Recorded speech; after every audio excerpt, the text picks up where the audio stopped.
সালে লোকসভা নির্বাচনে ভোটে গড়মিল করেই ৭৯টি কেন্দ্রে জয় এসেছে, এমন একটি রিপোর্ট প্রকাশ্যে আসার পর দেশ জুড়ে তৈরি হয়েছে চাঞ্চল্য।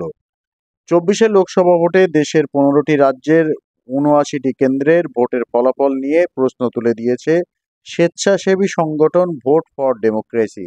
তাদের দাবি, নজিরবিহীনভাবে এবারের ভোটে প্রাথমিক ভোট গণনা ও চূড়ান্ত ভোট গণনার অঙ্কের মধ্যে প্রায় ৫ কোটি ভোটের ফারাক দেখা গিয়েছে, যার প্রভাবে এই ৭৯টি কেন্দ্রের ফলাফলে পড়তে পারে। কারণ ওইসব কেন্দ্রে প্রার্থীরা যে স্বল্প ভোটের ব্যবধানে জিতেছেন, বাড়তি ভোটের অঙ্ক তার থেকে বেশি। রিপোর্টে দাবি, ৭৯টি কেন্দ্রের অনেকগুলিতেই এনডিএ প্রার্থীরা জয়ী হয়েছেন। আর একে সামনে রেখেই কংগ্রেস আজ বলছে, রিপোর্ট যদি সত্যি হয় তাহলে ধরে নেওয়া যেতে পারে লোকসভায় বিরোধী মঞ্চ ইন্ডিয়া সবচেয়ে বেশি আসন পেতে পারত। এবারের লোকসভা ভোট ৭টি পর্বে হয়েছে।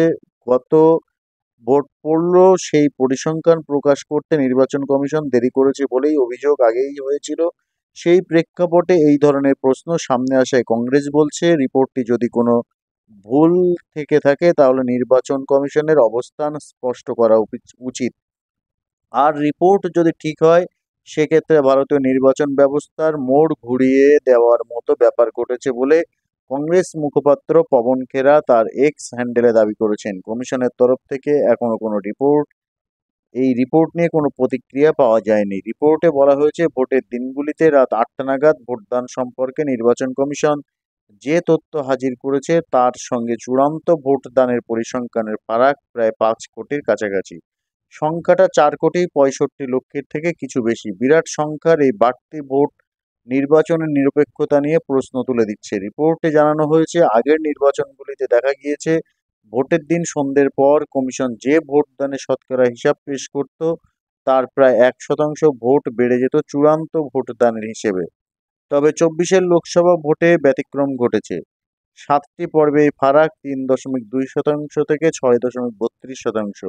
অন্ধ্রপ্রদেশে এই হিসেব ১২ থেকে ৫৪%, উড়িষ্যায় ১২ থেকে ৪৮%।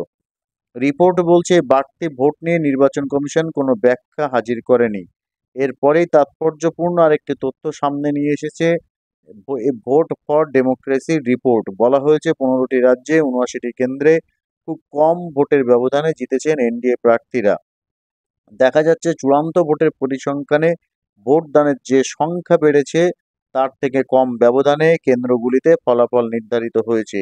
এই ৭৯টি কেন্দ্রের মধ্যে উড়িষ্যার ১৮টি, মহারাষ্ট্রের ১১টি, পশ্চিমবঙ্গের 10টি, অন্ধ্রপ্রদেশের 7টি, কর্ণাটকের 6টি, ছত্তিশগড়ের ও রাজস্থানের 5টি করে কেন্দ্র, বিহার, হরিয়ানা, মধ্যপ্রদেশ ও তেলেঙ্গানায় 3টি করে কেন্দ্র, অসমের 2টি কেন্দ্র, অরুণাচল প্রদেশ, গুজরাট ও কেরলের 1টি করে কেন্দ্র রয়েছে। ভোট ফর ডেমোক্রেসি বলছে, কী কারণে এই বিরাট সংখ্যায় বাড়তি ভোট নির্বাচন কমিশনের তা জানানো উচিত। তবে বাড়তি ভোটের থেকে কম ব্যবধানে যেসব কেন্দ্রে বিরোধী দলের প্রার্থীরা জিতেছেন সেই প্রসঙ্গ রিপোর্টে বলা হয়নি। রিপোর্টে দাবি করা হয়েছে, 10টি রাজ্যের 18টি কেন্দ্রে এনডিএ প্রার্থীরা খুব কম ভোটে জিতেছেন। ভোটদান ও ফলাফলের সময় এই কেন্দ্রগুলিতে কারচুপি ও ইভিএমের গোলমাল অভিযোগ তুলেছিলেন বিরোধী প্রার্থীরা এবং বিভিন্ন নাগরিক সংগঠনের সদস্যরা।